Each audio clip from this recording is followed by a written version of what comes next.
పరిశుద్ధుడైనటువంటి మా ప్రియ పరలోకపు తండ్రి, జీవం గల నాయన, కృపగల దేవ, మీ ప్రియ కుమారుడు, మా ప్రభు ప్రియరక్షకుడు నజరేయుడైన యేసుక్రీస్తు ప్రభువారి శిలువ మరణ బలియాగమును నెమరు వేసుకొనొచ్చు తండ్రి.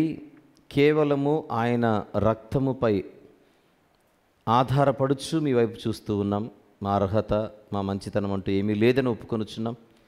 ఈ చివరి వర్తమానము కొరకు మమ్మల్ని సిద్ధపరచమని, బలపరచమని, మీ మాటల చేత మా హృదయాలను, జీవితాలను నింపి తండ్రి, మా ఆత్మీయ జీవితాన్ని మరింత అభివృద్ధి పరచమని మీ పాదములు పట్టుకొని బ్రతిమలాడుచు యేసుక్రీస్తు ప్రభువారి ఉన్నతమైన నామములోనే ఈ ప్రార్థనా మనవులు మీకే సమర్పించి వేడుకొనుచున్నాము తండ్రి. ఆమెన్. ప్రియులారా, ఈరోజు మనం ఒక ప్రత్యేకమైనటువంటి అంశమును మాట్లాడుకుందాం. అంశం ఏమిటో స్క్రీన్ మీద చూద్దాం. On the screen. సంఘ సభ్యుల ప్రాథమిక బాధ్యతలు, basic responsibilities of church members. సంఘ సభ్యుల ప్రాథమిక బాధ్యతలు, basic responsibilities of church members అన్న అంశాన్ని మనము జాగ్రత్తగా మాట్లాడుకుందాం. ఉన్నటువంటి సమయంలో చక్కని సంగతులు మనం మాట్లాడుకుని జాగ్రత్తగా మనం ముందుకెళ్దాం. ప్రపంచవ్యాప్తంగా ప్రభు అయిన యేసుక్రీస్తు వారి సార్వత్రిక సంఘం ఉన్నట్టుగా మనందరికీ తెలుసు. దీనిని యూనివర్సల్ చర్చ్ ఆఫ్ క్రైస్ట్ అని అంటారు. తెలుగులో సార్వత్రిక సంఘము, క్రీస్తు సార్వత్రిక సంఘము. రేపు సంఘం ఎత్తబడుతుంది అని మనం మాట్లాడినప్పుడు ఎత్తబడేది ఆ సార్వత్రిక సంఘమే. అయితే ఈ సార్వత్రిక సంఘములో స్థానిక సంఘాలు అనేవి ఉంటాయన్న సంగతి మనకు తెలుసు. సార్వత్రిక సంఘమును ఒక పెద్ద భవనముతో మనం పోల్చితే ఆ భవనంలో ఉండే ఒక్కొక్క గది ఒక స్థానిక సంఘం. స్థానిక సంఘాన్ని లోకల్ చర్చ్ అని అంటారు. యెరూషలేములో 2000 సంవత్సరాల క్రిందట సార్వత్రిక సంఘ స్థాపన జరిగిన తర్వాత ఆ సంఘము నెమ్మదిగా విస్తరిస్తూ, వ్యాపిస్తూ అనేక ప్రాంతములకు, భూదిగంతముల వరకు అది విస్తరించినట్టుగా బైబిల్లో మనం చూస్తాం. ఆ విస్తరణ అన్నది ఆగిపోకుండా ఇప్పటికీ సాగుతూనే ఉంది, విస్తరిస్తూనే ఉంటుంది, యేసుక్రీస్తు ప్రభువారు మరలా ఈ లోకానికి వచ్చేంతవరకు. అలా విస్తరించే క్రీస్తు సార్వత్రిక సంఘములో అనేకమైన స్థానిక సంఘాలు ప్రవేశిస్తూ ఉంటాయి, చోటు చేసుకుంటూ ఉంటాయి. అపోస్తలుల కార్యముల పుస్తకం మనము ధ్యానించేటప్పుడు సంఘ విస్తరణ జరుగుతూ ఉంటుంది. వాక్య వ్యాప్తి జరిగే ప్రతిసారి సంఘాల నిర్మాణం, సంఘ విస్తరణ జరుగుతూనే ఉంటుంది. కొన్ని వచనాలు ముందుగా మనం చూసే ప్రయత్నం చేద్దాం. అపోస్తలుల కార్యములు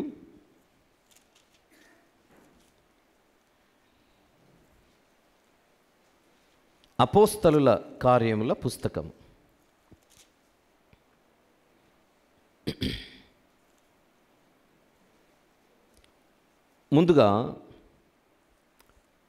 14వ అధ్యాయం.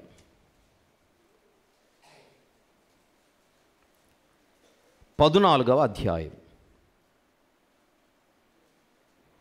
20వ వచనము చూద్దాం ఒకసారి. 20.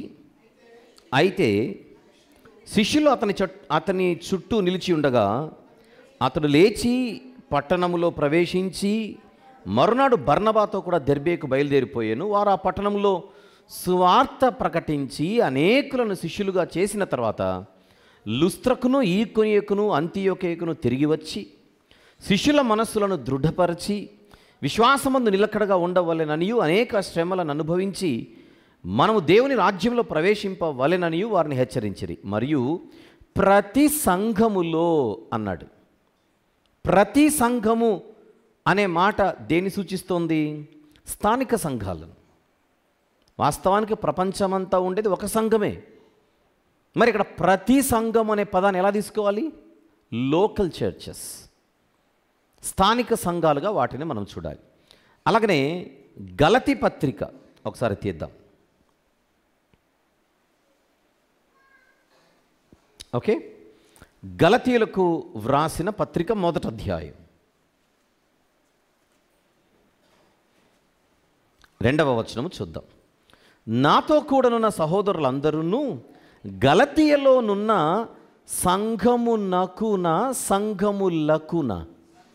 సంఘములకు శుభమని చెప్పి వ్రాయినది. సంఘములు అనే పదం దేన్ని సూచిస్తుంది? అగైన్ స్థానిక సంఘాలు. ఓకే, అపోస్తలుల కార్యములు 9వ అధ్యాయం. అపోస్తలుల కార్యములు 9వ అధ్యాయం 31వ వచనము చూద్దాం. 31వ వచనం. కావున యూదయ, గలిలయ, సమరయ దేశములందంతటా సంఘము క్షేమాభివృద్ధి నొందుచు, కింద ఫుట్నోట్లో కట్టబడుచు ఎక్కడెక్కడ? యూదయ, గలిలయ, సమరయ దేశముల యందంతట. అలా మనము చూస్తే బైబిల్లో మనకు ఈ సంఘ నిర్మాణం, సంఘము విస్తరించడం అనేది మనకు కనబడుతూనే ఉంటుంది. విశ్వాసులు అన్నవారు ఖచ్చితంగా ఏదో ఒక స్థానిక సంఘానికి చెందినవారై ఉండాలి. ఊరు, పేరు, ఇల్లు, వాకిలి, చిరునామా లేకుండా ఉండకూడదు. ఈవెన్ పౌలు గారు, బర్నబా గారు కూడా వారు పరిచర్యకి వెళ్ళేటప్పుడు దేని చేత వారు పంపబడ్డారో ఒకసారి మనం 13వ అధ్యాయము ఒకసారి చూద్దాం. 13వ అధ్యాయం అపోస్తలుల కార్యములు 2-3 వచనములు చూద్దాం. వారు ప్రభువును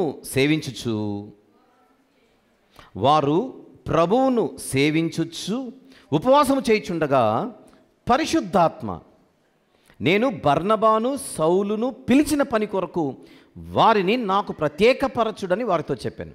అంతటా వారు ఉపవాసం ఉండి ప్రార్థన చేసి వారి మీద చేతులుంచి వారిని పంపిరి.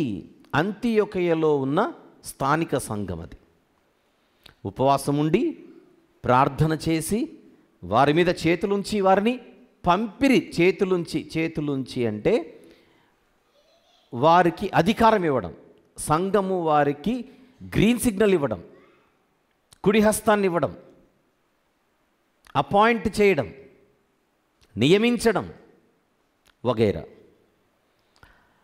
అంటే పౌలు గారు, బర్నబా గారు సహితం ఒక లోకల్ చర్చ్కి చెందిన వారుగా మనం ఇక్కడ చూడగలుగుతున్నాం.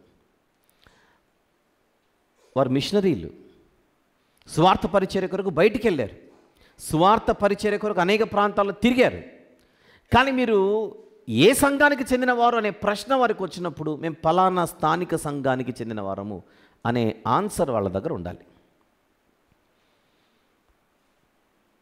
ఒక ఎపఫ్రోదితు ఒక సంఘానికి చెందినవాడు, ఒక ఎపఫ్రా ఆయన ఒక సంఘానికి చెందినవాడు. అలా బైబిల్లో ఏ విశ్వాసిని మనం తీసుకున్నా వారందరూ కూడా ఒక స్థానిక సంఘానికి చెందినవారుగా, ఆ సంఘానికి వారు కట్టుబడిన వారుగా మన బైబిల్లో చూస్తాం. ఇది క్రమము అని అంటాం. అలాగే మీరైనా, నేనైనా, మనమైనా మనకంటూ ఒక స్థానిక సంఘము అనేది ఖచ్చితంగా ఉండాలి. నేను కూడా అనేక ప్రాంతాల్లో సువార్త పరిచర్యకి వెళ్తూ ఉంటాను. కానీ మీరు ఎక్కడండి ఆరాధన జరుపుకునేది, మీరు ఎక్కడండి సంఘము అని అడిగితే నేను ఖచ్చితంగా ఇదే చెప్తాను. మీరు కూడా అదే చెప్తారు. ఆ రీతిగా మనమంటూ ఒక లోకల్ చర్చ్కి కనెక్ట్ అయి ఉండాలి ఎప్పుడు. అప్పుడే మనము ఆ సంఘములో సభ్యులుగా ఉంటాం, సంఘ సభ్యులం.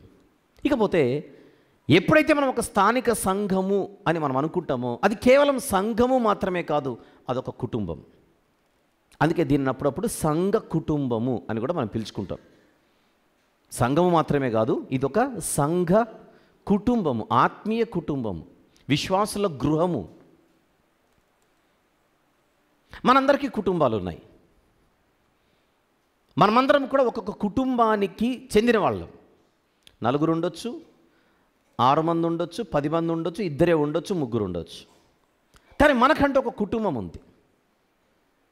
ఆ కుటుంబంలో ఇద్దరున్నా, ముగ్గురున్నా, నలుగురున్నా, 10 మంది ఉన్నా, ఆ కుటుంబంలోని సభ్యులు గనుక, కుటుంబ సభ్యులు గనుక, ఆ కుటుంబ సభ్యులందరికీ ఏముంటాయి? బాధ్యతలు ఉంటాయి. కొన్ని బాధ్యతలు మనం పెద్దగా చేయకపోయినా పర్వాలేదేమో, కానీ ప్రాథమిక బాధ్యతలు అనేవి ఉంటాయి. అవి ఖచ్చితంగా మనం చేయాల్సిందే. కుటుంబంలో తల్లి ఉందనుకోండి, పోనీ భార్య ఉందనుకోండి, వంట చేయడం అనేది ప్రాథమిక బాధ్యత. నేను చేయనని అలిగితే కుదరదు, చేయాల్సిందే అంతే. అలాగనే పురుషుడు కుటుంబాన్ని పోషించడం లేదా నడిపించడం, లేదా పురుషుడిగా కొన్ని ప్రాథమిక బాధ్యతలు ఉంటాయి. దానిని బేసిక్ రెస్పాన్సిబిలిటీ అని అంటాం. చేయాల్సిందే, నడిపించాల్సిందే, జనరల్గా మాట్లాడుతున్నా. అలానే కుమారుడు తనకు కొన్ని బేసిక్ రెస్పాన్సిబిలిటీస్ ఉంటాయి, కూతురు తనకు కొన్ని బేసిక్ రెస్పాన్సిబిలిటీస్ ఉంటాయి. ఈ ప్రాథమిక బాధ్యతలను ఎవరు విస్మరించకూడదు. ఇది నిజమని మీరు అనుకోగలిగితే, అంగీకరించగలిగితే, మనం ఎప్పుడైతే ఒక స్థానిక సంఘ కుటుంబము అని మనం అనుకుంటామో, మనకు కూడా కొన్ని బేసిక్ రెస్పాన్సిబిలిటీస్ ఉంటాయి. అవి మనకు తెలియాలి. తెలియడం మాత్రమే కాదు, ఖచ్చితంగా బాధ్యతలకు మనము న్యాయం చేయాలి. ఈరోజు మనకున్న సమయంలో ఒక 5 ప్రాథమిక బాధ్యతలను మీ ముందు ఉంచడానికి నేను ప్రయత్నం చేస్తాను. అందులో నంబర్ 1 ఆన్ ద స్క్రీన్ చూద్దాం. అందరూ కలిసి దేవునిని ఆరాధించుట, అది ప్రాథమిక బాధ్యత. Worshipping God all together.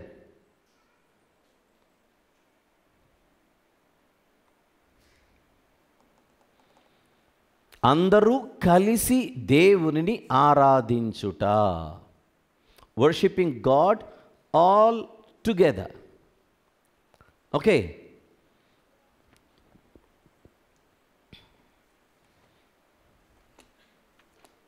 Right. ఇప్పుడు సంఘ సభ్యుల ప్రాథమిక బాధ్యత ఏంటి అని అడిగితే, ఫస్ట్ ఆఫ్ ఆల్ అందరూ కలిసి దేవుని సన్నిధికి రావాలి, అందరూ కలిసి కూడుకోవాలి, అందరూ కలిసి దేవునిని ఆరాధించాలి. ఇది పాత నిబంధన అయినా క్రొత్త నిబంధన అయినా చెప్పే వర్తమానం, ఇది సందేశం. ఇది అందుకే కొన్ని నియామక కాలాలు దేవుడు పాత నిబంధనలు ఏర్పాటు చేసి, ఆ రోజు ఖచ్చితంగా మీరు పనులు మానేసి కూడుకోవాల్సిందే అని చెప్పాడు. ఒక వచనం చూద్దాం. లేవియాకాండము 23వ అధ్యాయం. లేవియాకాండము 23వ అధ్యాయం 1 నుండి 3 వచనములు చూద్దాం. లేవియాకాండము 23వ అధ్యాయము 1 నుండి 3 వచనములు. మరియు యెహోవా మోషేకు ఈలాగు సెలవిచ్చాను, నీవు ఇశ్రాయేలీలతో ఇట్లనుము. ఇశ్రాయేలీలు ఎవరు? పాత నిబంధనలో దేవుని ప్రజలు, దేవుని ప్రజలు. ఈరోజు దేవుని ప్రజలు అనే పేరు ఎవరికి ఉంది ప్రపంచంలో? క్రైస్తవులకు. అక్కడ ఇశ్రాయేలీలు అంటే ఇప్పుడు మనం క్రైస్తవులను బట్టి మనం మాట్లాడుకోవచ్చు. చూద్దాం. మీరు చాటింపవలసిన యెహోవా నియామక కాలములు ఇవే. ఎవరి నియామక కాలములు?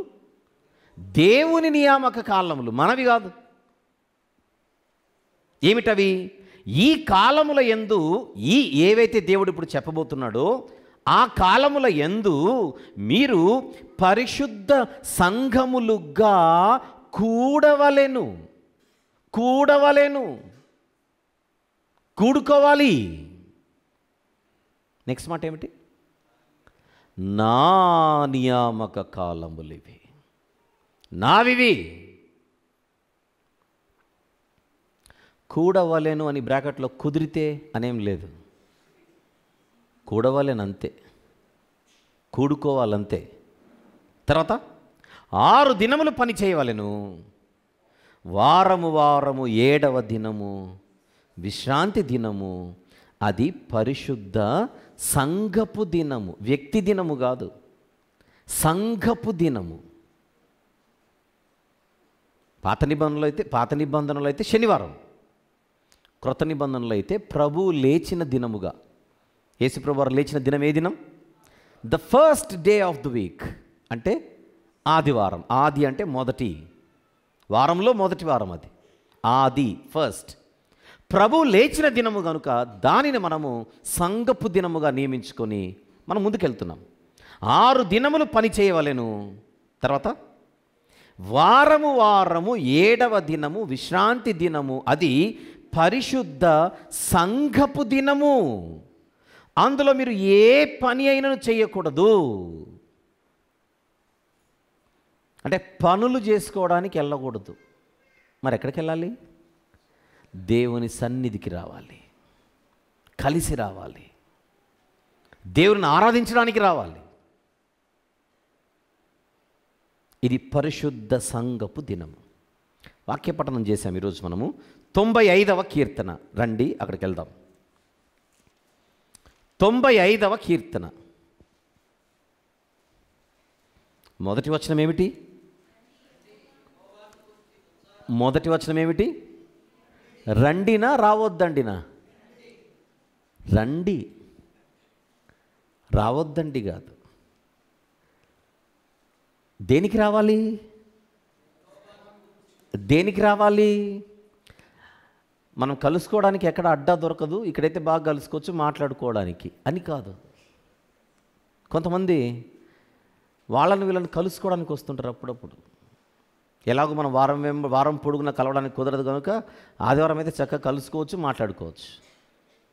ఇక్కడ రండి ముచ్చట్ల కొరకు కాదు, కానీ యెహోవాను గూర్చి ఉత్సాహధ్వని చేయుదు మందుకు రావాలి. దేవునిని గూర్చి ఉత్సాహము మనందరము కలిసి వెలిబుచ్చుటకు, మన రక్షణ దుర్గమును బట్టి సంతోషగానము చేయుదుము, కృతజ్ఞతాస్తుతులతో ఆయన సన్నిధికి వచ్చేదము. సంతోష గానము చేయుదు. మనం చూడండి అక్కడ సంతోష గానము చేయుదు. రండి రండి దేవునికి సంతోష గానము చేయుదుము. గానము అంటే అర్థం ఏంటి? పాటలు. రండి పాటలు, రండి పాటలు పాడుటకు రండి, రండి పాటల సమయానికి రండి, రండి పాటలకు ముందే రండి, రండి కలిసి దేవునికి పాటలు పాడదాం. అది మనము పాటలేగా. ఇంకా అన్న మెసేజ్ 7కి, మనం 6కి బయలుదేరినా చేరుకుంటాం. అది మన లెక్క. అంటే మనం బైబిల్ తెలిసి సంఘాలకు మందిరానికి రావట్లా. మెసేజ్కి రమ్మన్నాడా, పాటలకే రమ్మన్నాడా? రండి పాటలకు అనుంది చూడండి అక్కడ. రండి సాంగ్స్కి.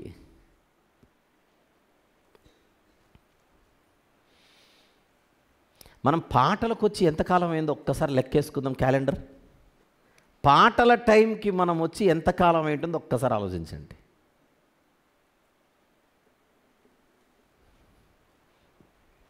ఇంకా కృతజ్ఞతాస్తుతులతో ఆయన సన్నిధికి వచ్చేదము. మళ్ళీ పాటలు వచ్చాయి, కీర్తనలు పాడుచు. అసలు మన జాబితాలో అది లేదే, మన షెడ్యూల్లో అది లేదే. కీర్తనలు పాడుచు ఆయన పేరిట సంతోషగానము చేయుదుము. రండి. కొత్త సంవత్సరంలో పాత కథ, అది టైటిల్. సంవత్సరమే కొత్తది, కథ అంతా పాతదే. అసలు డిసెంబర్ 31 తీర్మానాలు ఏంటి మనవి? అందులో ఒకటి ప్రధానమైనది ఏమిటి? ఇక మీదట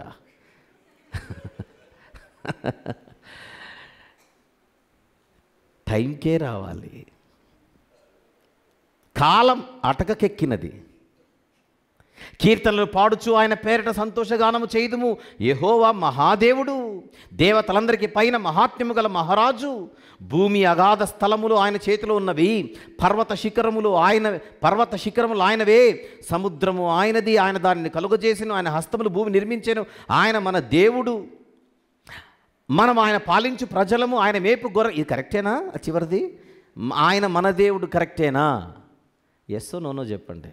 ఎస్. మనము ఆయన పాలించు ప్రజలము. ఎస్ నోనో చెప్పండి. ఆయన మేపు గొర్రెలము. తిండి నీరు గాలి అన్ని ఇచ్చేది ఆయనే. ఎస్సా నోనా? Very good. ఇన్నిటికి ఎస్ చెప్పిన వాళ్ళు ఇప్పుడు కింది దాన్ని కూడా ఎస్ చెప్పండి. రండి రండి. ఎస్సా నోనా? రండి నమస్కారము చేసి సాగిలపడదాం. ఇంగ్లీష్లో చూపించండి సార్ దీన్ని. 7వ వచనం, బహుశా ఇంగ్లీష్లో 6లో ఉంటుందా? Sam number 95. ఓకే,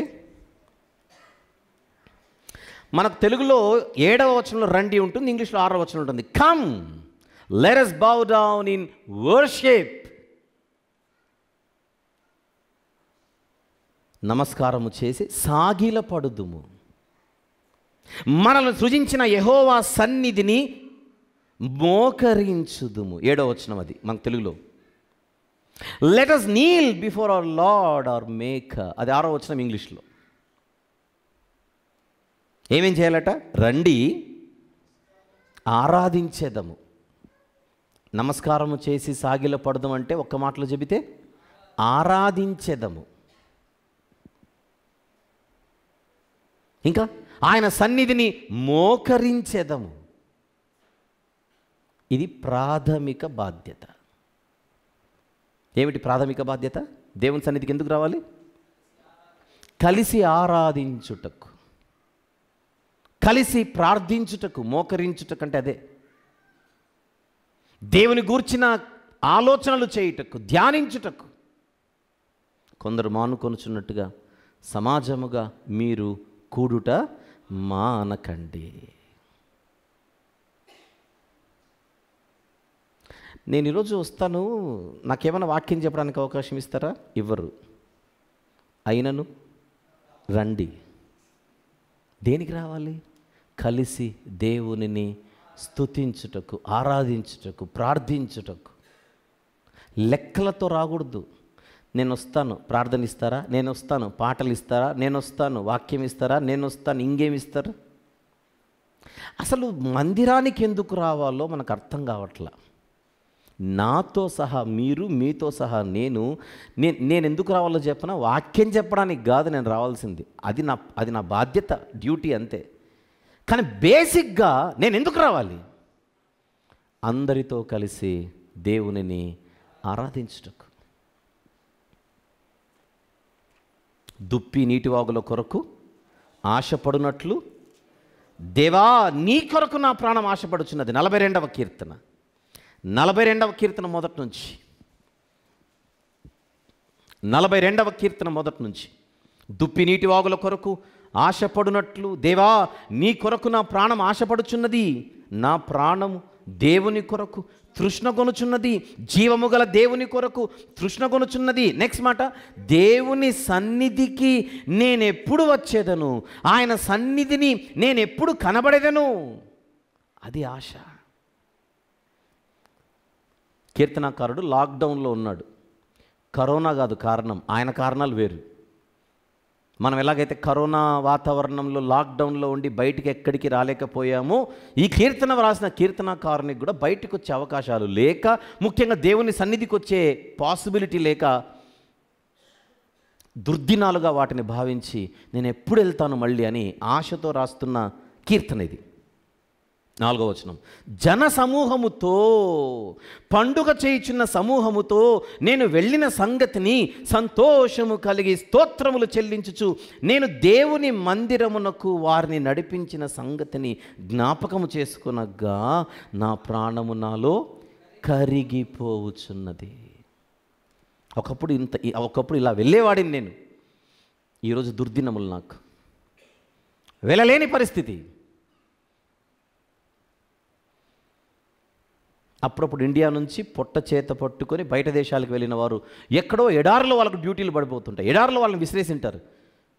ఆ ఎడారిలో ఒంటరిగా ఉన్నప్పుడు ఆ సోదరులు లేదా సోదరిమణులు, కొంతమంది సోదరిమణులు అయితే వేరే ఇళ్లలో పని చేస్తుంటారు, వాళ్ళకు అసలు బయటికి పంపరు.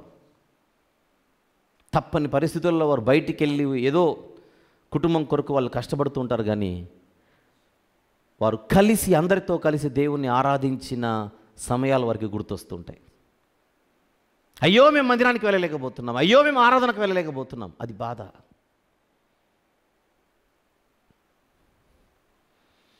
బైబిల్ చదివేటప్పుడు మనందరి ఒక ప్రాథమిక బాధ్యత కనబడుతుంది. అది అందరూ కలిసి, నేను ఇంట్లో చేసుకుంటున్నానని చెప్పకూడదు.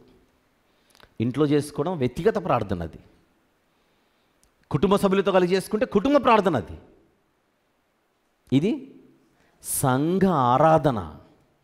ఆరాధించడానికి రావాలి. ఎవరిని? దేవునిని, మనిషిని కాదు, మనిషిని కాదు.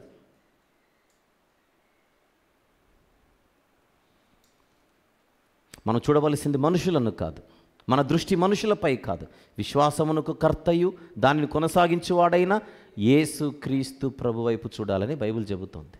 ఎక్కడ 2-3 నా నామమును కూడి ఉందురో అక్కడ నేను ఉంటానని తన స్పెషల్ ప్రజెన్స్ గురించి ఆయన మాట్లాడడం జరిగింది.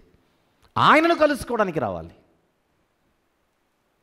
ఇంటి నుంచి బయలుదేరేటప్పుడు, దేవా ఈరోజు నేను మిమ్మల్ని కలుసుకోవడానికి వస్తున్నాను, మీ యొక్క ప్రత్యేకమైన సన్నిధి.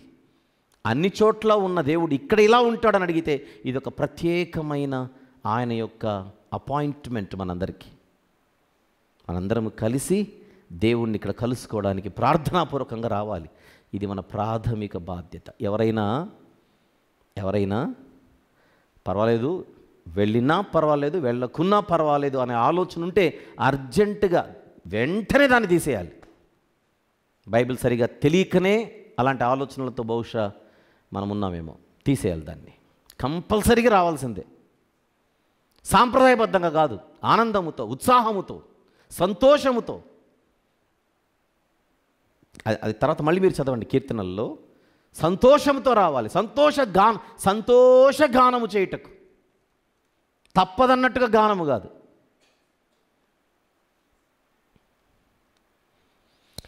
మనలో సగానికి సగం మంది ప్రాథమిక బాధ్యతను విస్మరిస్తున్నాం. న్యాయం చేయట్లా.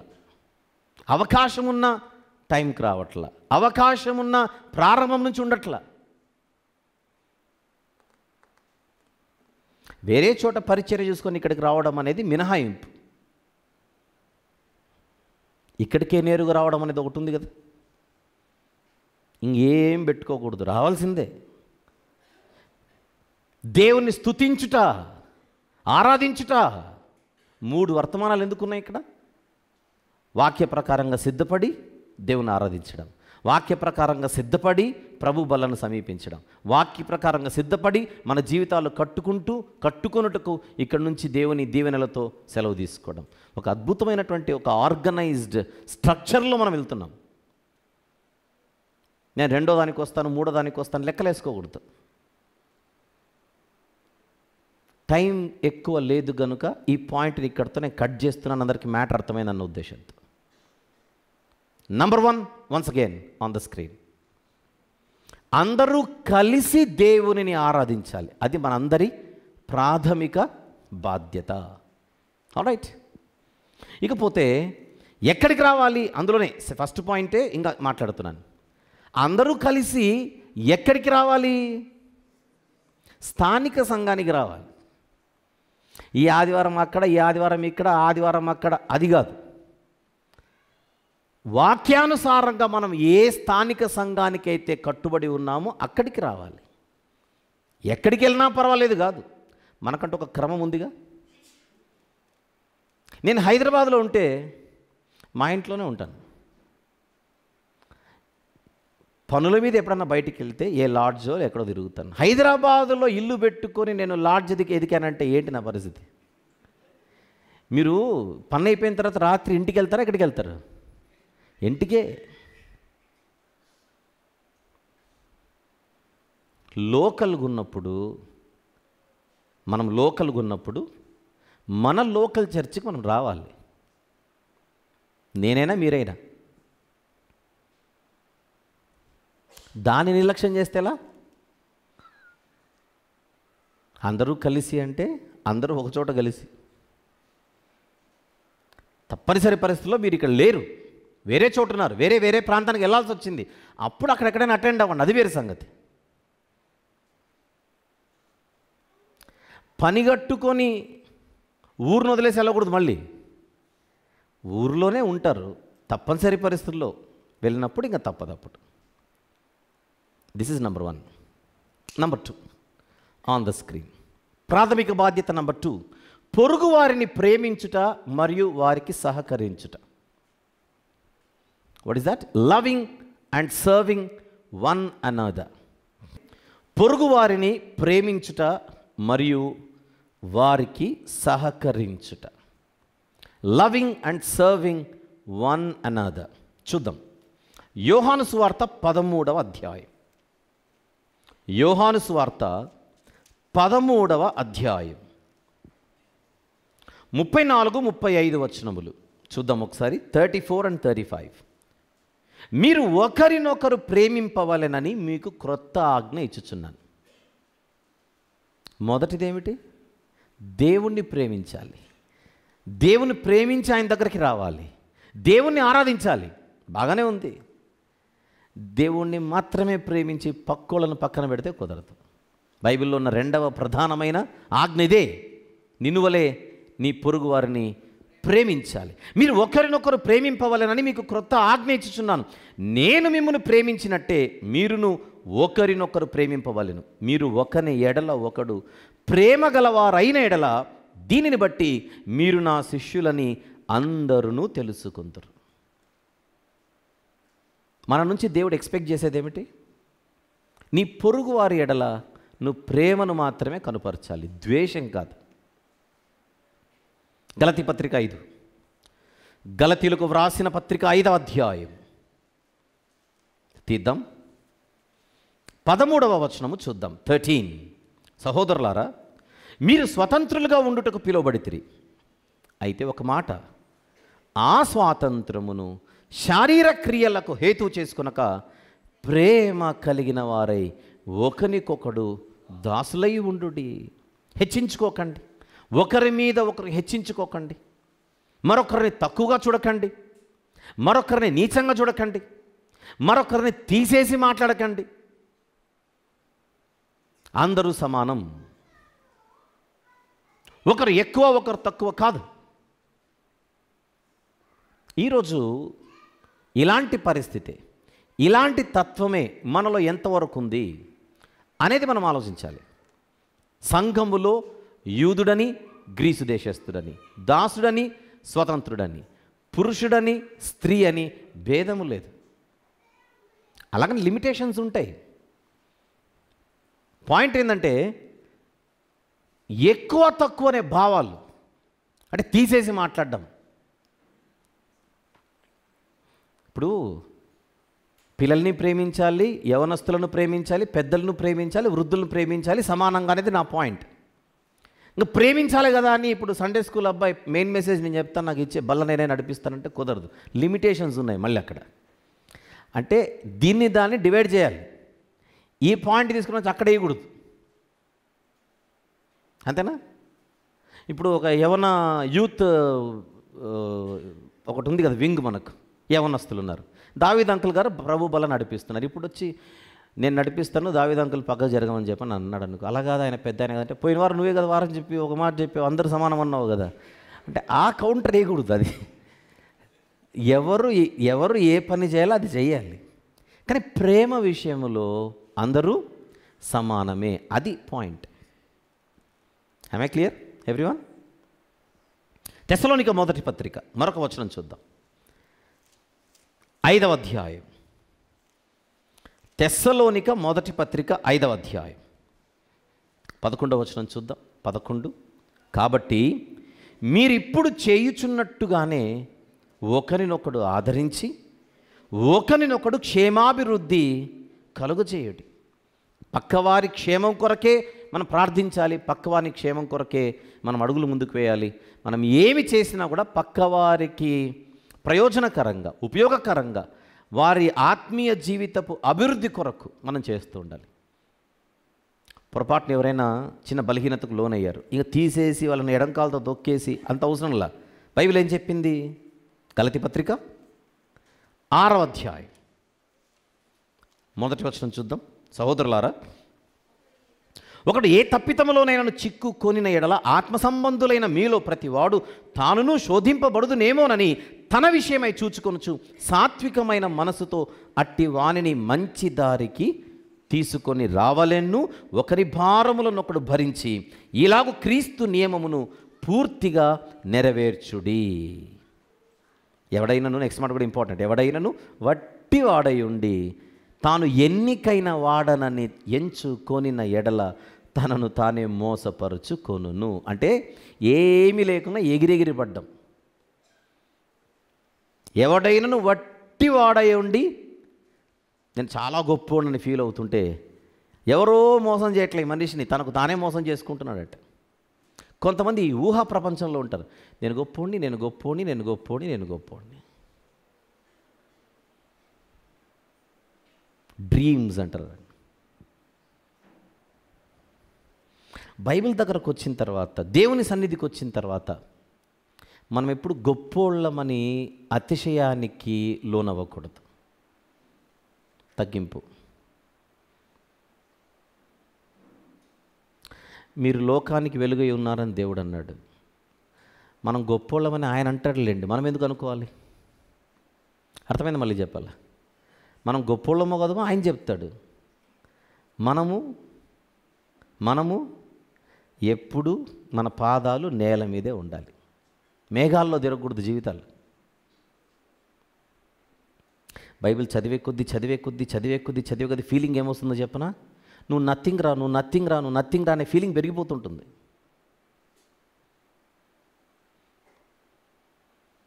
నేను ఇది అని పెరిగిపోతుందంటే ఇది అర్థం కానట్టే. బైబిల్ అర్థమైనడు నేను గొప్పడని చెప్పుకోడు. అతిశయించుటకు నాలో కారణమేమీ కనబడడం లేదు అని ఫీల్ అవుతాడు. మనం రిలీజ్ చేయబోయే నెక్స్ట్ పార్ట్ అదే. మన నెక్స్ట్ ఒక సాంగ్ రిలీజ్ అవుతుంది, దాని కాన్సెప్టే అది. కొందరు గుర్రములను బట్టి, రథములను బట్టి, జ్ఞానమును బట్టి, శౌర్యమును బట్టి, ఐశ్వర్యమును బట్టి అతిశయిస్తుంటారు. మనమైతే భూమి మీద కృప చూపుచు, నీతి న్యాయములు జరిగించు, యెహోవాయే నిజమైన దేవుడని ఆయనను పరిశీలనగా తెలుసుకొనుటను బట్టియే అతిశయించాలి. అతిశయించొద్దని చెప్పట్ల, అది ప్రభువునందు అతిశయించాలి, మన యందు కాదు. అప్పుడు ఏమవుతుందంటే మనమందరం ఒకటే అనే సమానమైనటువంటి దృష్టి వస్తుంది. ప్రేమను కనుపరచడంలో మనం ఎప్పుడు కూడా వ్యత్యాసము చూపం. ఇది మన ప్రాథమిక బాధ్యత. డబ్బులున్నవారు పెద్దోళ్ళు, డబ్బు లేనివారు చిన్నోళ్ళు, సమాజంలో గుర్తింపు ఉన్నోళ్ళు పెద్దోళ్ళు, గుర్తింపు లేనివాళ్ళు చిన్నోళ్ళు.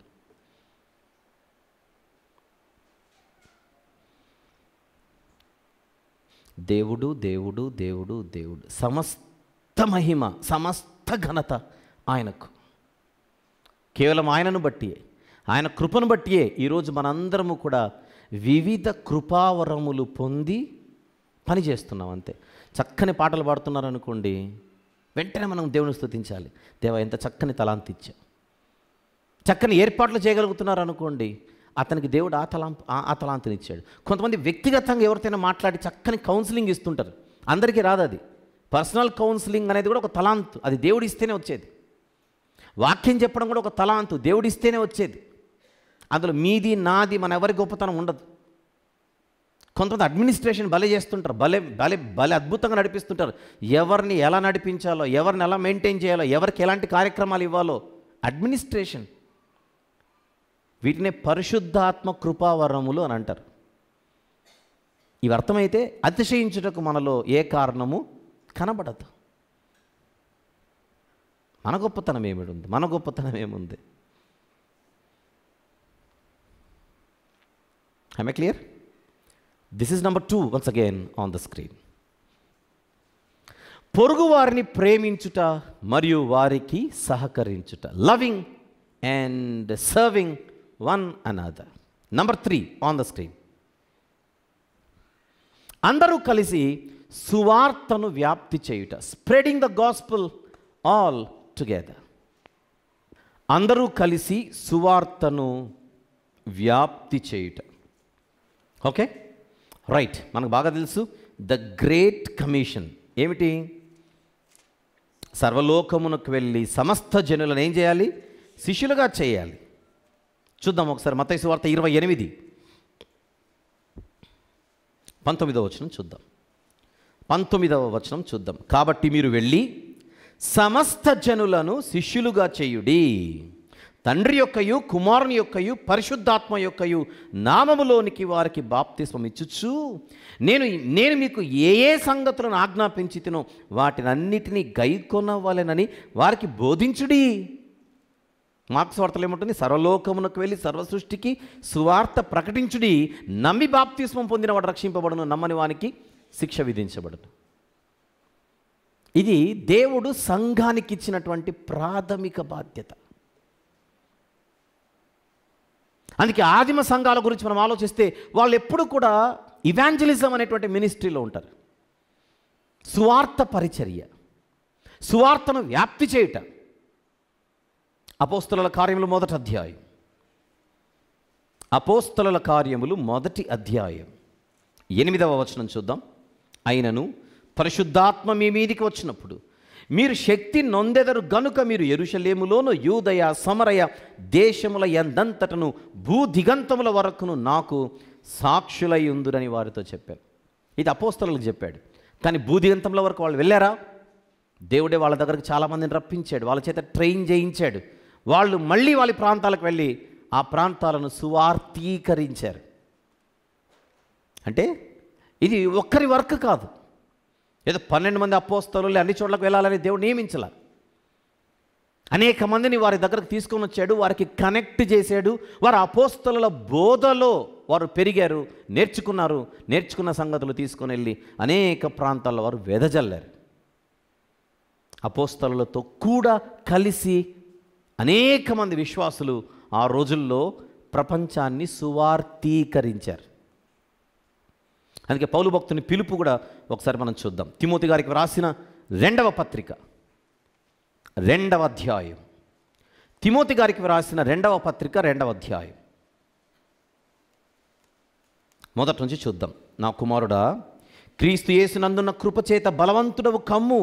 నీవు అనేక సాక్షుల ఎదుట నా వలన వినిన సంగతులను ఇతరులకును బోధించుటకు సామర్థ్యము గల నమ్మకమైన మనుషులకు అప్పగించు.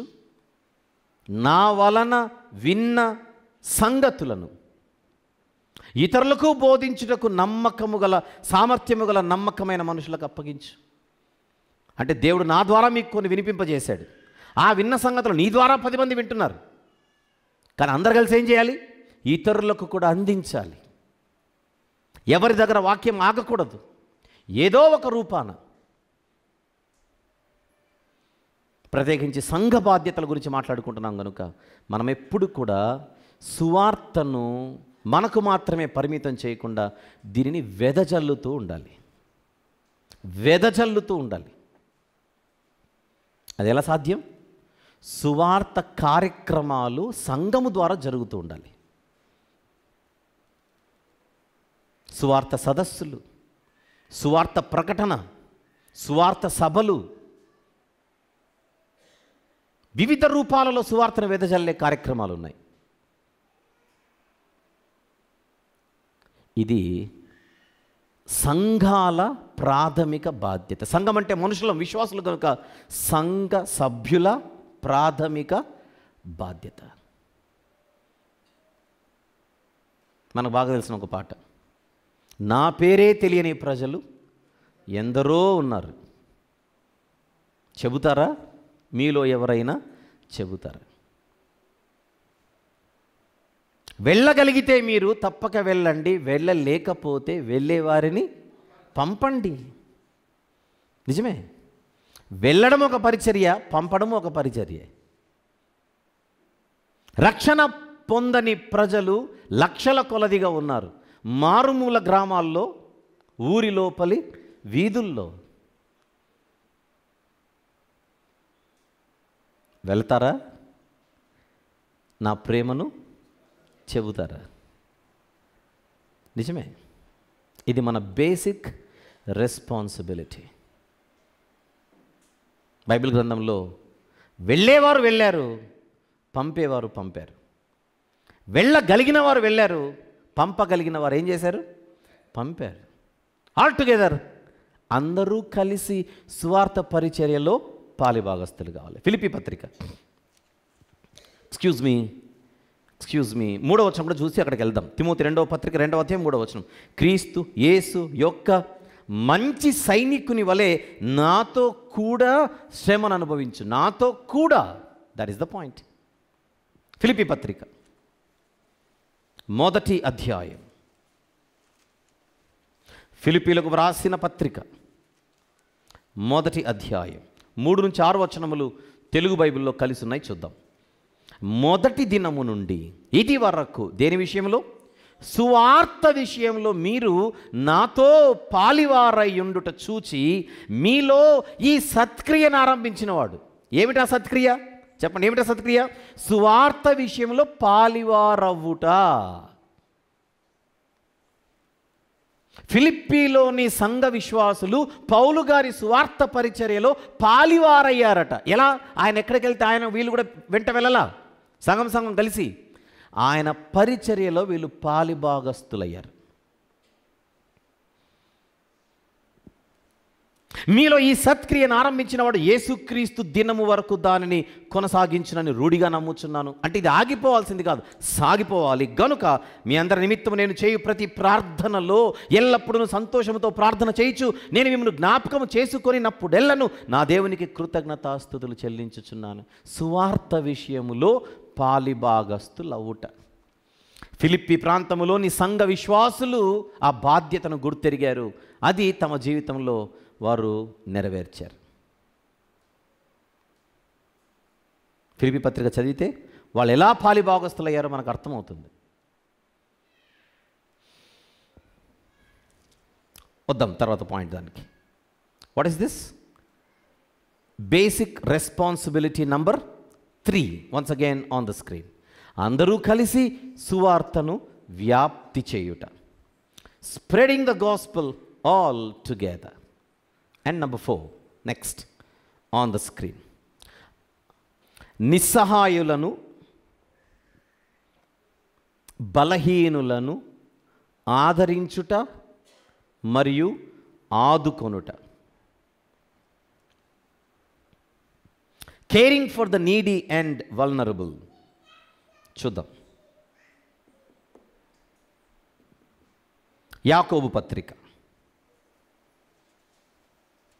1వ అధ్యాయం. యాకోబు పత్రిక 1వ అధ్యాయం 27వ వచనం ఒకసారి చూద్దాం. 27. తండ్రి అయిన దేవుని ఎదుట పవిత్రమును నిష్కళంకమునైన భక్తి ఏదనగా దిక్కులేని పిల్లలను, విధవరాండ్రను వారి ఇబ్బందిలో పరామర్శించుటయు ఇహలోక మాలిన్యము తనకంటకుండా తనను తాను కాపాడుకొనుటయే. ఇంకొకసారి చూద్దాం. తండ్రి అయిన దేవుని ఎదుట పవిత్రమును నిష్కళంకమునైన భక్తి ఏదనగా దిక్కులేని పిల్లలను, విధవరాండ్రను వారి ఇబ్బందులలో పరామర్శించుటయు ఇహలోక మాలిన్యము తనకంటకుండా తనను తాను కాపాడుకొనుటయే. కొంతమంది నిజమైనటువంటి అవసరాలలో ఉంటారు, కానీ నిస్సహాయాలుగా ఉంటారు. మన సంఘ కుటుంబాలలోనే చూసారు కదా లిస్ట్. దిక్కులేని పరిస్థితిలో ఉండడం, ఇబ్బందులలో ఉండడం, అలాంటి వారి విషయంలో ఇది అందరి బాధ్యత అని బైబిల్ చెబుతోంది. సంఘ సభ్యుల బాధ్యత. ఖచ్చితంగా మేలు చేయుట నీ చేతనైనప్పుడు దానిని పొందదగిన వారికి ఖచ్చితంగా చేయమని బైబిల్ చెప్పింది. Genuine requirement, genuine need. నిజమైనటువంటి అవసరాలలో ఉంటారు, కానీ నిస్సహాయతలలో ఉంటారు. అలాంటి వారి ఎడల మన వంతు బాధ్యత. ఒక 10 రూపాయలు సహాయం చేయాల్సి వచ్చే పరిస్థితి ఏర్పడింది. ఒకరే 10 రూపాయలు ఇవ్వలేని పరిస్థితిలో ఒక 10 మంది రూపాయి వేసుకుంటే ఏదో ఒక అవసరానికి, ఒక కుటుంబానికి అది పనికొస్తుంది. భక్తి అన్నాడు దాన్ని. ఏమన్నాడు దాన్ని? భక్తి జీవితం. మత్తయి సువార్త 25. మత్తయి సువార్త 25వ అధ్యాయం 31 నుంచి 46 తర్వాత ఎక్కువ ఉన్నాయి కనుక తర్వాత చదండి. 34 నుంచి చూద్దాం. అప్పుడు రాజు తన కుడివైపునున్న వారిని చూచి, నా తండ్రి చేత ఆశీర్వదించబడిన వారులారా రండి, లోకము పుట్టినది మొదలుకొని మీ కొరకు సిద్ధపరచబడిన రాజ్యమును స్వతంత్రించుకొనుడి. నేను ఆకలి గొంటిని, మీరు నాకు భోజనము పెట్టితిరి, దప్పిగొంటిని నాకు దాహమిచ్చితిరి, పరదేశినై ఉంటిని నన్ను చేర్చుకుంటిరి, దిగంబరనై ఉంటిని నాకు బట్టలిచ్చితిరి, రోగినై ఉంటిని నన్ను చూడవచ్చితిరి, చెరసాలలో ఉంటిని నా యొద్దకు వచ్చితిరని చెప్పును. అందుకు నీతిమంతులు, ప్రభువా ఎప్పుడు నీవు ఆకలి ఉండుట చూచి అని అడిగారు.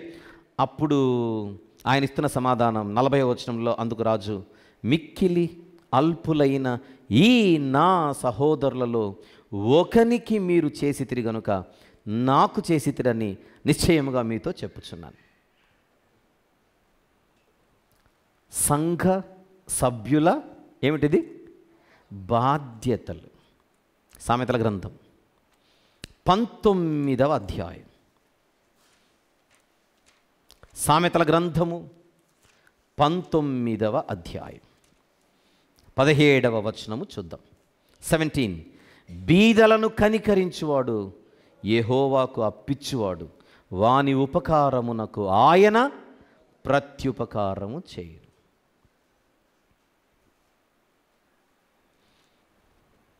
చెప్పండి, ఇప్పటివరకు మనం చూసిన దానిలో ఏవైనా ఇది ఎందుకో నాకు కరెక్ట్ అనిపించట్లేదండి అని మీకు ఏమైనా అనిపించిందా? ఎన్నోది మాట్లాడుకుంటున్నాం? 4వది. ఒక్కసారి 4 చూద్దాం. ఒకసారి 1 2 3 4 అన్నట్టుగా చూద్దాం. 1 2 3 4. అందరూ కలిసి దేవుని ఆరాధించుట. అందరూ కలిసి దేవుని ఆరాధించుట ఇది మనందరి ప్రాథమిక బాధ్యత. Any objection? నంబర్ 2, పొరుగు వారిని ప్రేమించుట మరియు వారికి సహకరించుట. Any objection? No. Very good. Number 3, అందరూ కలిసి సువార్తను వ్యాప్తి చేయుట. Any objection? నో. నంబర్ 4, నిస్సహాయులను బలహీనులను ఆదరించుట మరియు ఆదుకొనుట. Any objection? నో. ఇంకా చాలా ఉన్నాయి. ఒక 5 చెప్దాం అనుకున్నాను. ఇదే అంశాన్ని వచ్చే వారము కూడా కొనసాగించాలనుకుంటున్నాను. Any objection? Very good. Super. అలాగైతే మన అంశం ఏంటో చూద్దాం ఆన్ ద స్క్రీన్. సంఘ సభ్యుల ప్రాథమిక బాధ్యతలు. ఎక్స్క్యూజ్ మీ, ఇది పార్ట్ 1. ఓకే, ఇది పార్ట్ 1. వచ్చే వారం ఎవ్వరు మిస్ అవ్వకుండా రావాలి. ఎందుకు? సంఘ సభ్యుల బాధ్యతలు అంటే మనం కాదు అనుకుంటారు. మనమే కాదు సంఘ సభ్యులు. మన బాధ్యతలు, మనం తెలుసుకోవలసిన బాధ్యతలు, మనం ఎరుగవలసిన బాధ్యతలు, మనం పాటించవలసిన బాధ్యతలు. ఇవి వీలైతే కాదు, ఖచ్చితంగా చేయవలసినవి. ఇంటికి వెళ్ళిన తర్వాత ఈరోజు ఈ 4 ఒకసారి అలా మళ్ళీ మీరు ఒకవేళ నోట్ చేసుకొని ఉంటే, లేదా లైవ్లో ఉంటుంది, మళ్ళీ చూసి నిజమే కదా ఇవి నేను చేయాలి కదా, నాతో సహా మీరు మనందరం కలిసి ఇంకొకసారి మన వాక్యానుసారమైనటువంటి జీవితం మనకుందో లేదో అని దేవుని ఎదుట మోకరిల్లి మనల్ని మనం పరిశీలించుకుందాం. మన స్థితిని మనం గుర్తిద్దాం. ఎదగాలి అని వాక్యం చెబుతుంటే, ఎదగాలి అని మన మనస్సాక్షి చెబుతుంటే ఖచ్చితంగా సత్యానికి తలదించుదాం. మనల్ని మనం సరి చేసుకుందాం, మెరుగుపరుచుకుందాం, పురోగతి చెందుదాం. అందుకే యేసుక్రీస్తు ప్రభువారు ఈ లోకానికి వచ్చి మన నిమిత్తం రక్తం గార్చి ప్రాణం పెట్టి మన ఎదుగుదల కొరకే ఆయన దిగొచ్చాడు. మనం ఎదుగుటకే ఆయన తగ్గాడు. అది జరిగిన తర్వాత కూడా మనం ఎదగకుండా అలానే ఉండిపోతే ఈ జీవితానికి అర్థం లేదు. అందుకే వారం వెంబడి వారం మనం వచ్చినప్పుడు పురోగదశలో మన అడుగులు ముందుకు పడాలే తప్ప ఏదో వచ్చి అలా వెళ్ళిపోతే ప్రయోజనం లేదు.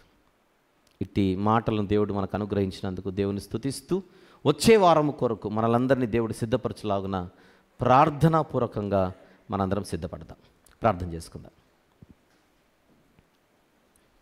ప్రేమగల తండ్రి, జీవం గల నాయన, కృపగల దేవ, ఈ రాత్రి మీరు మాకిచ్చిన ఈ చివరి వర్తమానములోని మాటలను బట్టి స్తుతులు చెల్లిస్తున్నాం. బాధ్యత గల మీ పిల్లలుగా మేము ఉండాలి అన్నది వాక్యము మాకు నేర్పించుచున్నది. ఇది మీ చట్టం, ఇది మీ రాజ్యాంగం.